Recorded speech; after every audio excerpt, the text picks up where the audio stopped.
Բարև ձեզ, Շանթ Գյումրիի եթերում լրատվության ժամ է, այսօր հունիսի 9-ն է, երեքշաբթի։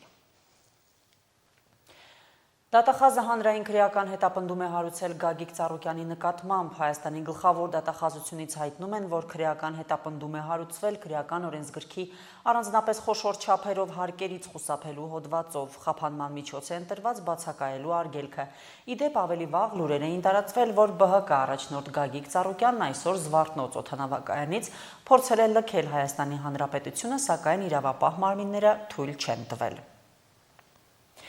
Արձագանքելով Բարգավաճ Հայաստան կուսակցության առաջնորդի մամուլի քարտուղար Իվետա Տոնոյանը պարզաբանել է, որ Գագիկ Ծառուկյանը ոչ թե փորձել է լքել երկիրը,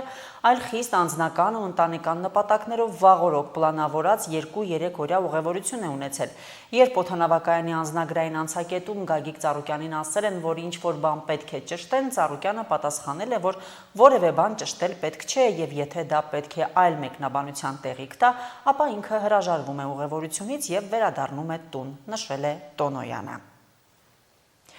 Ուժեղ Հայաստան կուսակցությունների դաշինքը սպասում է Բարգավաճ Հայաստան կուսակցության վերահաշվարկի ավարտին, հասկանալու համար հետագա քայլերը։ Այս մասին հայտնել է կուսակցության քաղաքական խորհրդի անդամ Նարեկ Կարապետյանը։ Նա խոսել է նաև իրենց հետագա հնարավոր քայլերի մասին։ Գնում է ձայների վերահաշվարկ։ Ձայների վերահաշվարկի արդյունքում կիմանանք Բարգավաճ Հայաստան կուսակցությունը մտնում է թե չէ։ Այդ դեպքում հնարավորությունը կհասկանանք արդեն ազգային ժողովը արդեն հնարավորություն կունենա գլխավոր դատախազ եւ այլ պաշտոնյաներ ընդունելու ժամանակ ընդդիմությունը իր խոսքը ասի, որից հետո պարզ կլինի ազգային ժողովը կունենա գործիքակազմ դեմ կանգնելու, քանի որ այս անգամ իշխանությունը շատ մանդատներ է կորցրել դեմ կանգնելու ապօրինություններին, հիմնականում դատախազության հետ կապված եւ այլ մարմինների նշանակումներ պետք է արդեն հաստատեն, դատարաններ, բան պետք է հաստատեն ազգային ժողովի հետ։ Սա ենք հիմա մենք սպասում, ԲՀԿ-ի տարբերակին ենք սպասում, որից հետո հանդես կգանք հայտարարությամբ։ Սիրելի հայրենակիցներ, իմացեք, որ ձեր հետաքրքրությունը մեր համար առաջնային է։ Մեր ընդհանուր հետաքրքրությունը մեր երկրի հանդեպ առաջնային է։ Եթե ընդդիմությունը, եթե մենք կարողացանք այնպես անենք, որ դատարանի նախագահները նշանակվելուց ընդդիմության ձայնը հաշվի առնվի, դա հավասարակշռելու է եւ քաղբանտարկյալների հարցը փորձելու ենք այդպես լուծել։ Եթե չէ, տեսանք, որ արդյունք չի լինելու, արդեն հանդես կգանք հայտարարությամբ։ Նաեւ մի բան ասեմ։ Իշխանության փոփոխության համար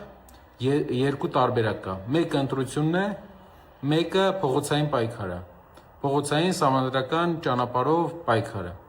Փողոցային պայքարի արդյունքում պետք է ազգային ժողովի падգամավորների մեծամասնությունը քվեարկի փոփոխության օգտին։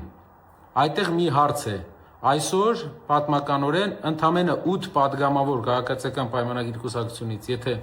փոխի իր դիրքորոշումը, Փաշինյանը կորցնում է աթոռը։ Իհարկե, ընտրություններից հետո դա բարդ է, բայց Հայաստանին 5 տարվա ընթացքում մենք մեծ հնարավորություն կարող ենք տեսնել այդտեղ։ Ընդդիմադիր Հայաստան դաշինքը կդիմի սահմանադրական դատարան վիճարկելու հունիսի 7-ին անցկացված խորհրդարանական ընտրությունների արդյունքները։ Այս մասին հայտարարել է Հայաստան դաշինքի ներկայացուցիչ Իշխան Սաղաթելյանը։ Նա նաև տեղեկացրել է, որ մոտ 2 տասնյակ ընտրատեղամասերում վերահաշվարկ կատարելու վերաբերյալ դիմումներ են ներկայացրել։ Ակնհայտ է, որ ընտրությունները տեղի են ունեցել ճնշումների ոչ ազատ, ոչ արդար պայմաններում, դրա համար կամ բազմաթիվ փաստեր, փաթեթը պատրաստվում է եւ կենտրոնական ընտրական հանձնաժողովի արդյունքները վերջնական հայտարարելուց հետո նաեւ գնալու ենք այդ ճանապարհով։ Ակնհայտ հասկանալով ովքեր են նստած սահմանադրական դատարանում, ակնհայտ հասկանալով նրանց կաշկանդվածությունը եւ ըստ էության իշխանության կցորդ լինելու հանգամանքը, բայց այս ամեն ինչով հանդերձ ծանրակշիռ փաստերով մենք մտնելու ենք սահմանադրական դատարան արդյունքները հրապարակելուց, այս վերջնահաշվարկը ավարտելուց հետո։ Ինչ հիմնավորումներով, ինչ իրավական հիմքերով, ինչ ծավալով բավականին մեծ փաթեթ պատրաստում է, դրա մասին համապատասխան մեր իրավական խումբը հանդես կգա։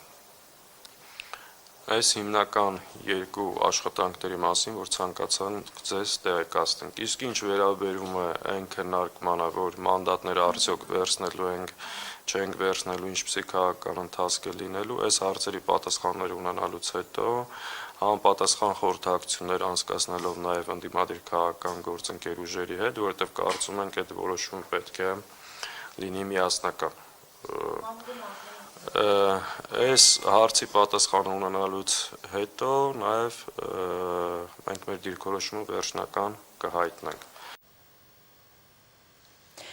Եվրոպական միությունը հայտարարություն է տարածել անդրադառնալով Հայաստանում հունիսի 7-ին անցկացված խորհրդարանական ընտրությունների արդյունքներին։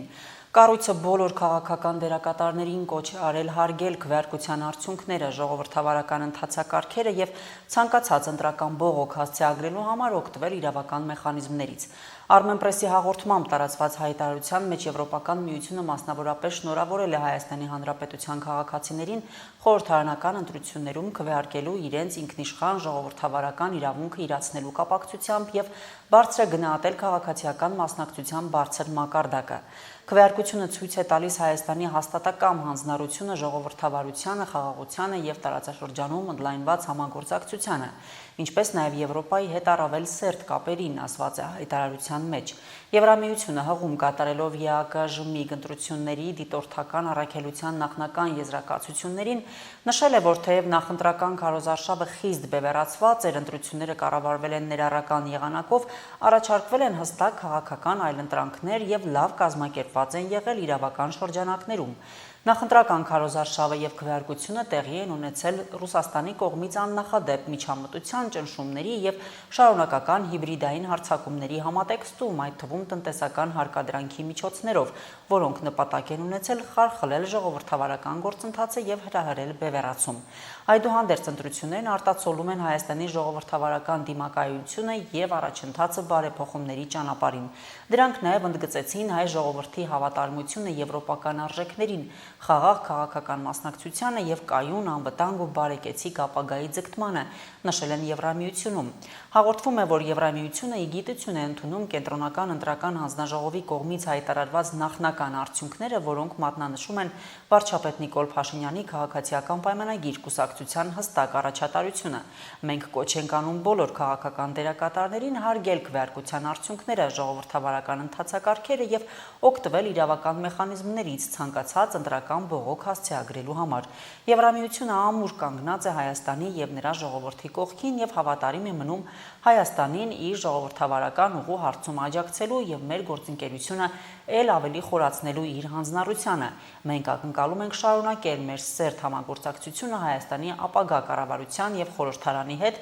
իրականացնելու նրանց բարեփոխումների համապարփակ օրակարգը, խթանելու տարածաշրջանային խաղաղությունը, տնտեսական աճը եւ փոխկապակցվածությունը, ամրապնդելու Հայաստանի ինքնիշխանությունը, դիմակայունությունը, ժողովրդավարությունը եւ բարգավաճումը, ասված է Եվրամիության տարածած հայտարարության մեջ։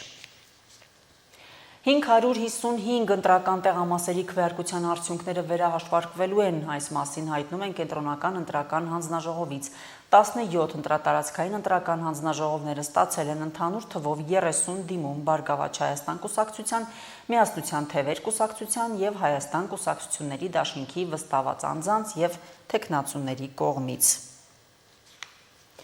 Ընտրության նախնական արդյունքների վիճարկման կամ վերահաշվարկի պահանջով քաղաքական ուժերը այսօր մինչև ժամը 11-ը հնարավորություն ունեին ընտրատարածքային ընտրական հանձնաժողովներ ներկայացնելու դիմումներ։ Շիրակի մարզի 4 ընտրատարածքային հանձնաժողովները 220 ընտրատեղամասերից սահմանված ժամկետում դիմում բողոքներ չեն ստացել, բայց ընտրական օրենսգրքի կարգավորումներով հանձնաժողովները վերահաշվարկ կատարելու օրակարգով նիստեր են գումարել եւ վիճակահանությամբ 3-ական տեղամասեր են ընտրել ու ժամը 14-ից սկսել քվեաթերթիկների վերահաշվարկը։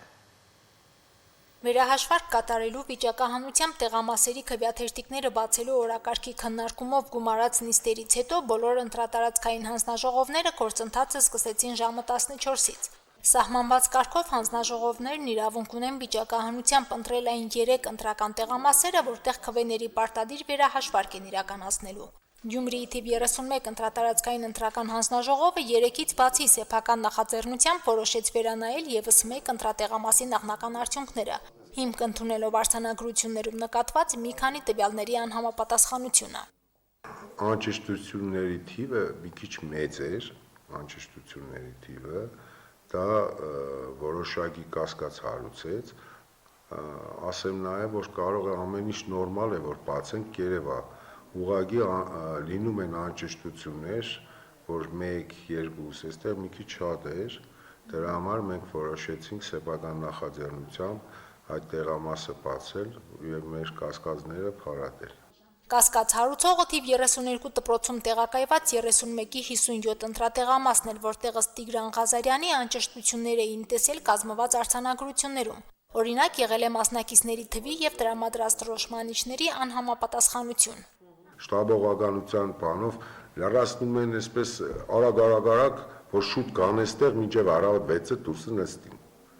Մի 10 րոպե եթե իրենք բանանեին, դրանք էլ չէր լինի։ Ասենք պետք է 100 գրեն, այդտեղը 0 են գրել, ասենք չօգտագործված կտրոնների թիվը 0 են գրել, հարցնում եմ կտրոն օգտագործել եք, ասում է չէ, ասում եմ չէ 0 գրել, այդպեսի բաներ են։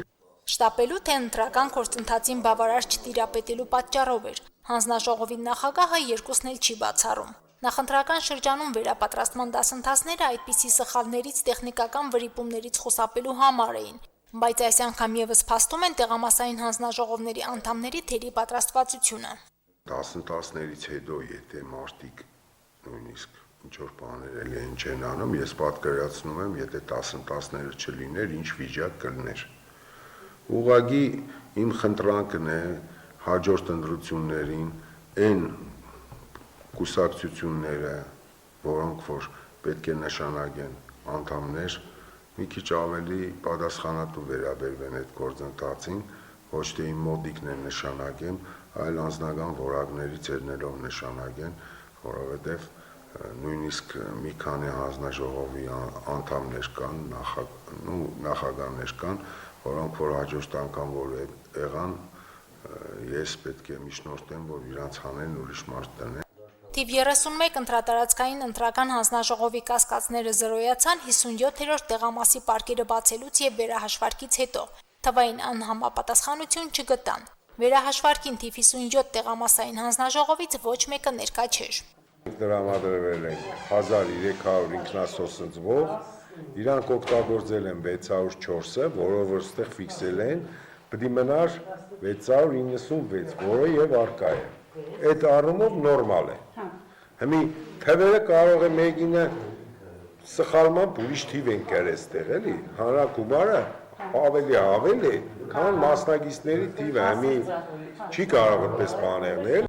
Ընդամենը մեկ դրոշմանիշի տարբերություն հայտնաբերեցին հաշվարկների մեջ, որը էական բան չէր նշանակում։ Կուսակցությունների եւ դաշինքների օգտին քվեարկած ձայների նախնական արդյունքները եւս անփոփոխ մնացին։ Իսկ ինչպես են անցել ընտրությունները անի եւ արդիկ համայնքների 55 տեղամասերում, թիվ 33 ընտրատարածքային ընտրական հանձնաժողովի նախագահ Արկադի Թադևոսյանը գնահատեց իր ընտրատարածքի ընտրողների մասնակցության ակտիվությունը եւ հայտնեց, որ տեղամասային կենտրոններից ստացած ահազանգերը առնչվել են տեխնիկական խնդիրներին։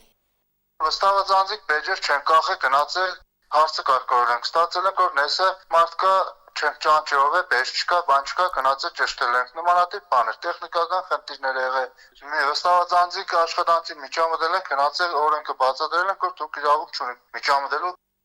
Մարզի 4 ընտրատարածքներից մասնակցության ամենաբարձր ցուցանիշը գրանցվել է թիվ 33-ում։ 55 տեղամասերից ստացված տվյալներով ընտրական իրավունք ունեցող ավելի քան 53000 քաղաքացուց քվեարկությանը մասնակցել է 32454-ը, այսինքն 61.8%-ը։ Անի եւ արդիկ համայնքների 55 տեղամասերի կենտրոններից այսօր վերաբացվեցին 28-ը, 45-ը եւ 55-ը։ Հանձնաժողովների վերահաշվարկը կավարտվի հունիսի 12-ին ժամը 14-ին։ Մարինե Դերբինյան, Արարատ Ծատուրյան, Հորիզոն։ Վարչապետը ամռան ընթացքում բոլոր մարզերում կանցկացնի աշխատանքային խորհրդակցություններ մարզպետների, համայնքների ղեկավարների եւ բնակավայրերի վարչական ղեկավարների մասնակցությամբ, որպեսզի գույքագրվեն բոլոր համայնքների առաջնահերթ 3 խնդիրները։ Դրանք կլուծվեն կառավարության ֆինանսավորմամբ։ Այդ մասին այսօր գործադիր մարմնի անդամների հետ քննարկմանն ասել է Նիկոլ Փաշինյանը։ Առանց այդ գույքագրման էլ Գյումրիում վարչապետն առանձնացրել է փողոցաշինությունը։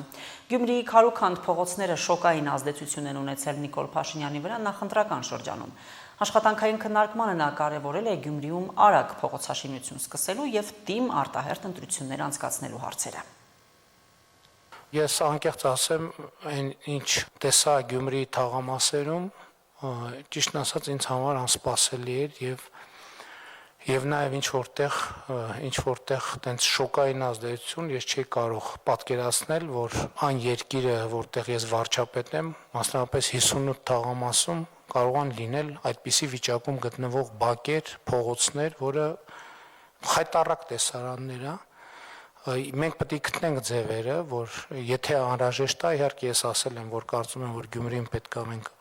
հնարավորինս արագ ունենանք արտահերթ ընտրություններ, բայց մինչև այդ էլ թեկուզ շրջանցելով տեղական ինքնակառավարման մարմիններին, մենք պետք է այնտեղ արագ գործողություններ իրականացնենք այսօրվանից սկսած մենք պետք է հասկանանք ինչ ենք անում եւ մասնավորապես տարեկան մեր 500 կիլոմետր ճանապարհների շրջանակում տարեկան 25 կիլոմետր մենք պետք է իրականացնենք Գյումրիում։ Այժմ լրահոսը եւս սպառված է, նորություններից վասեք մեր հաջորդ թողարկումներում։